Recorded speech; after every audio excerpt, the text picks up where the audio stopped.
Boa noite, professor. Eu, juntamente com o Gabriel, meu nome é Matheus, vamos apresentar o mapa das distribuições estudadas, requerida pelo senhor. Bom, começaremos com a distribuição de Poisson. Neste caso, estamos trabalhando com uma variável aleatória discreta, e essa variável aleatória discreta, o x, vai ser o número de ocorrências no intervalo em questão. Veremos que esse intervalo pode ser não apenas intervalo de tempo, mas seguindo.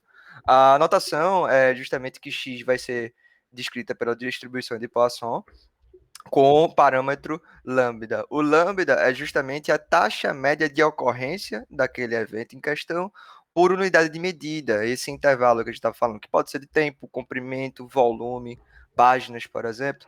E o lambda, como na binomial, a gente está usando como n vezes p. Só que, apesar de eu ter descrito aqui cada um desses parâmetros, como o número de tentativas e a probabilidade de sucesso, geralmente a taxa de ocorrência fornecida na questão de forma direta. A gente está procurando o N ou P, né, especificamente. Beleza. A esperança vai ser lambda, também a variância vai ser lambda. A função de probabilidade é dada por essa expressão, então, probabilidade de x da variável aleatória ser um valor igual a x, esse é elevado a menos lambda, lambda elevado a x sobre x fatorial, para x sendo um número natural. O gráfico aqui não deu para ficar tão distinto, né? Mas aqui a ideia era mostrar a distribuição de Poisson para diferentes valores de lambda, tá? Algumas aplicações importantes. A gente comentou na aula sobre a aplicação durante a guerra, mas aqui a gente falou sobre o número de partículas, por exemplo, contaminadas no intervalo de tempo, número de estrelas em um dado volume de espaço, número de falhas no intervalo de área. Bom, o exemplo que nós colocamos foi também criado pelo grupo. O número médio de colisões ocorrendo em uma semana durante o ano em um cruzamento é de 2 acidentes por semana.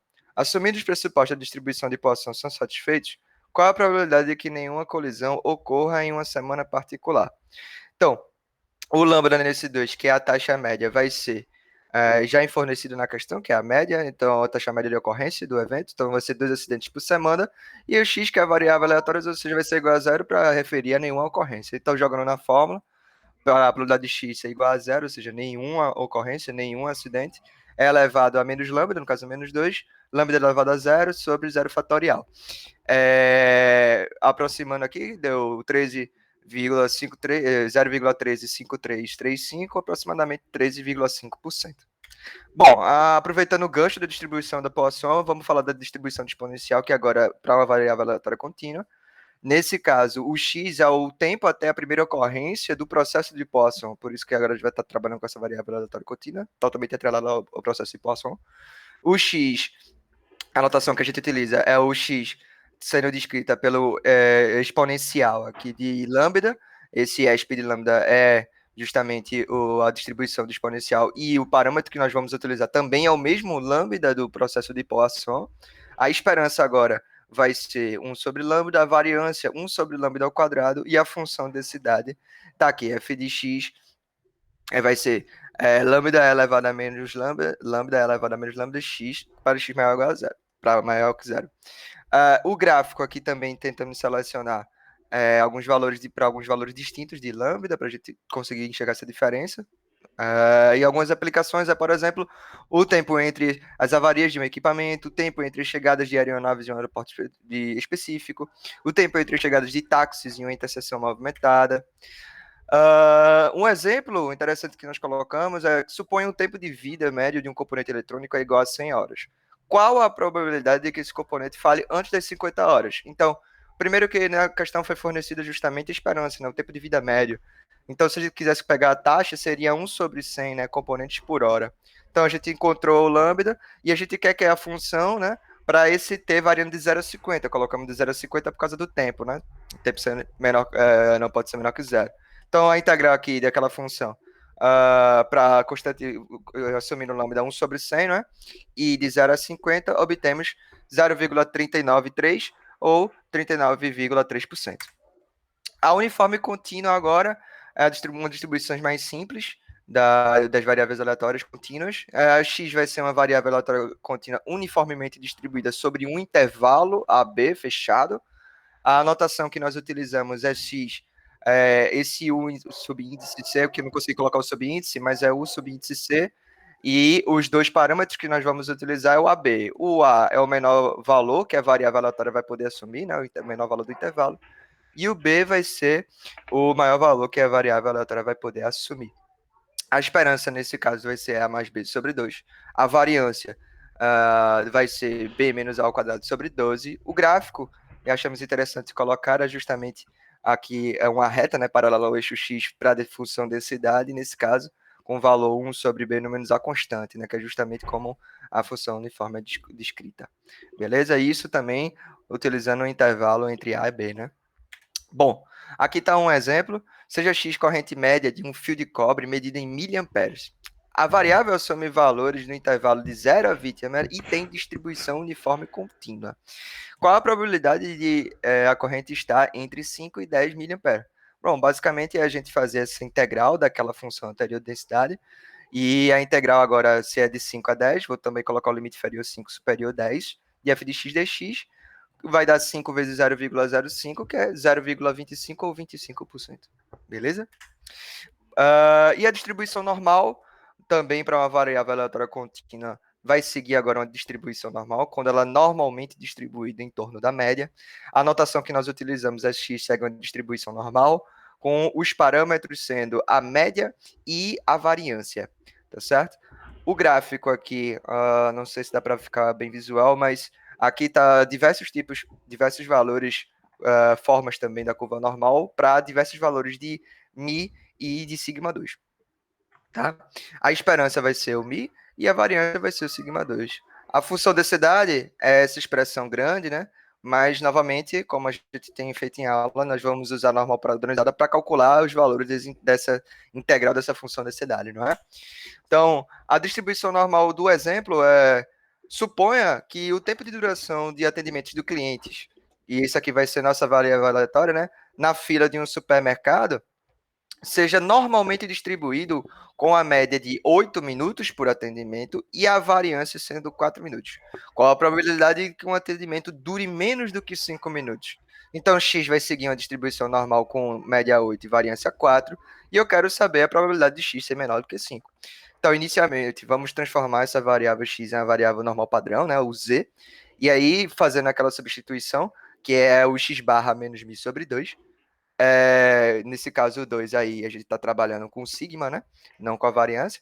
Então, o 5 menos 8 sobre 2, menos 3, que vai dar menos 3 meios, que é menos 1,5. Ou seja, nós queremos equivalente, a gente está procurando lá na tabela da normal padrão, com z menor do que menos 1,5. Então, vamos utilizar a tabela da normal padrão acumulada. Está aqui o printzinho de lá. Na coluna 0, né? Mas aqui, ó, menos 1,5 no z. Lembrando que ela é acumulada, ela vai de menos infinito até esse valor, que deu 0,0668. E aí, depois que a gente descobriu esse valor, só vou colocar para a porcentagem que dá 6,68%. Então, para continuação, aqui a gente vai falar um pouco sobre a distribuição binomial. A distribuição binomial ela tem como a variável dela vai sendo pelo x vai ser pelo número de tentativas, né? É uma variável aleatória discreta, então a gente vai trabalhar com função de probabilidade. E a nossa notação a gente vai usar sempre a função binomial n sobre np, né? Nossas variáveis. Vai ser n, que é o número de tentativas, e p, a probabilidade de sucesso. A gente tem a variância, né? Que a variância é esse n vezes p vezes o q, sendo o q o número é a probabilidade de ser fracasso, e a nossa esperança é n vezes p. A nossa função de probabilidade que a gente tem aqui, que vai ser a combinação de p elevado a x vezes q elevado a n menos x, com x variando de 0 até n. Aí a gente tem o gráfico da nossa função, né, nossa distribuição binomial. Aqui tem que representar aqui um gráfico para um n igual a 100 e a probabilidade de sucesso é 0,03. E só para a gente enxergar como é que fica a nossa distribuição. Pode passar. E a gente tem o nosso exemplo aqui que a gente tentou trazer aqui, que foi assim. Numa criação de bovinos, 50% dos nascidos são machos. Qual a probabilidade de que nasçam mais que 3 machos no dia que nasceram 15 bovinos? Então a gente vai querer o x aqui como sendo o número de bovinos machos, né?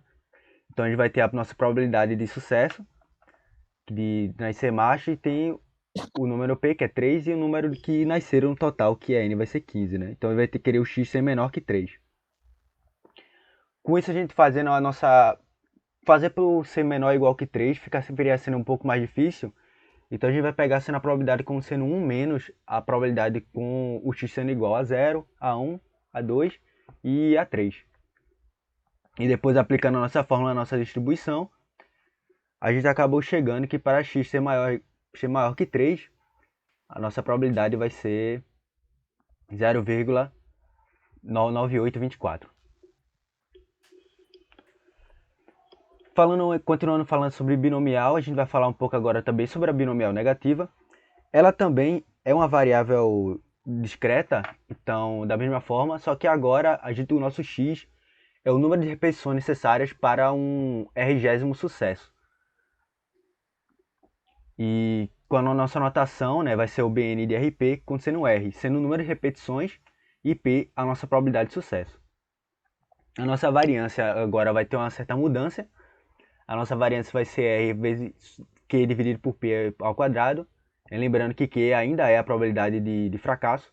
E a nossa esperança vai ser R dividido por P. A gente tem a nossa função de probabilidade agora, que vai ser o P de x igual a x, igual a combinação de x menos 1 dividido por R menos 1.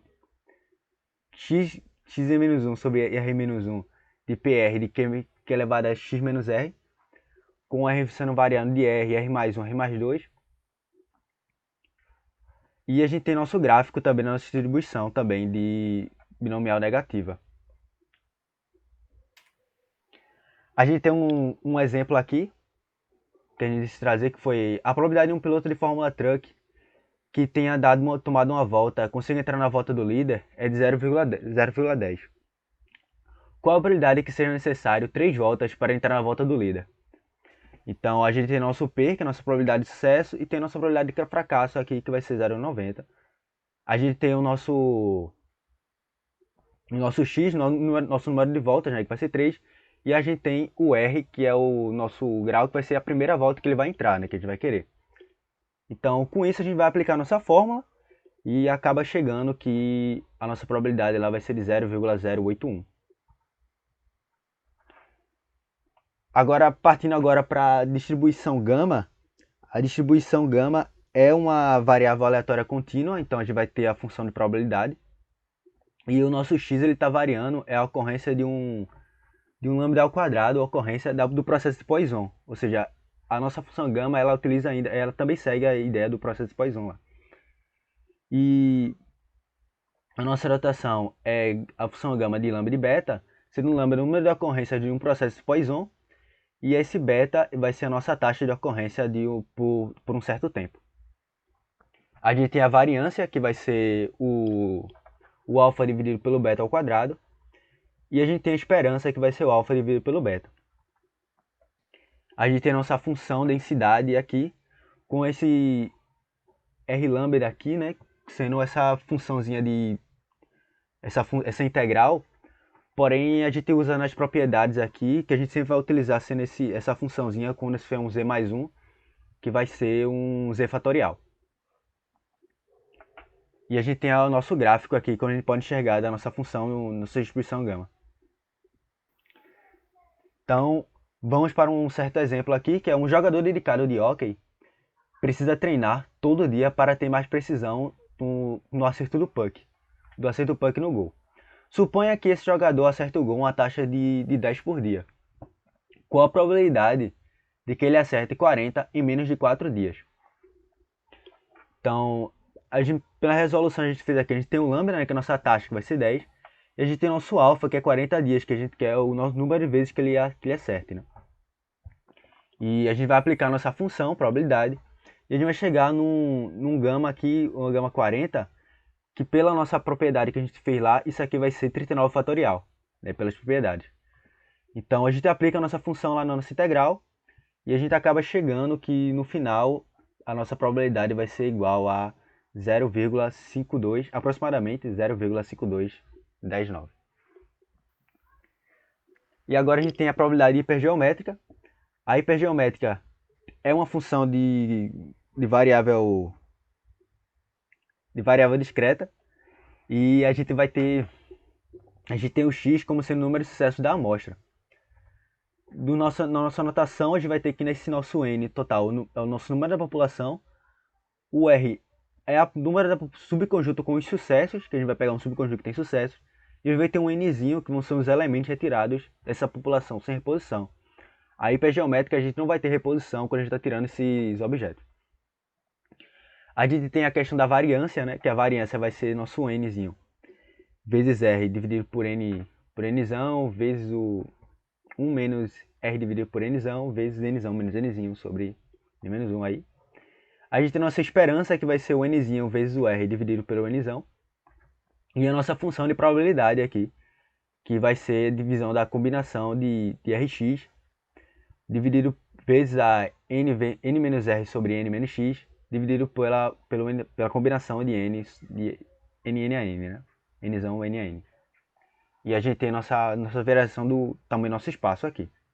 E a gente tem o nosso gráfico, a nossa distribuição aqui hipergeométrica, um exemplo. Como fica o gráfico. E agora a gente vai partir um exemplo aqui. Desse exemplo, eu decidi não utilizar, a gente decidiu, né, não utilizar, só ficar usando a função de probabilidade. Nesse a gente vai usar a esperança. Que é, em um determinado jogo de captura, 150 desses bichinhos foram catalogados e registrados em uma biblioteca. Depois de um certo tempo, foi refeita essa captura e foram encontrados 310 bichinhos, sendo que 10 deles já haviam sido catalogados. Qual a população estimada desse bichinho nessa região? Então a gente vai querer o tamanho da população, a gente vai querer esse valor do nosso nzão. A gente tem o nosso R, que é o nosso valor de número lá, que foi 150, né, da primeira vez. E a gente tem a nossa primeira contagem que vai ter a nossa probabilidade de sucesso, que é 150, e tem o nosso número de nosso subconjunto, onde tem os sucessos, que foi 310. A gente vai ter o x, número de vezes que a gente encontrou foi 10 vezes. Né? Mas como a gente vai usar só a esperança, a gente vai partir para a ideia da esperança aqui, para a gente ter a gente vai usar agora aqui uma estimativa.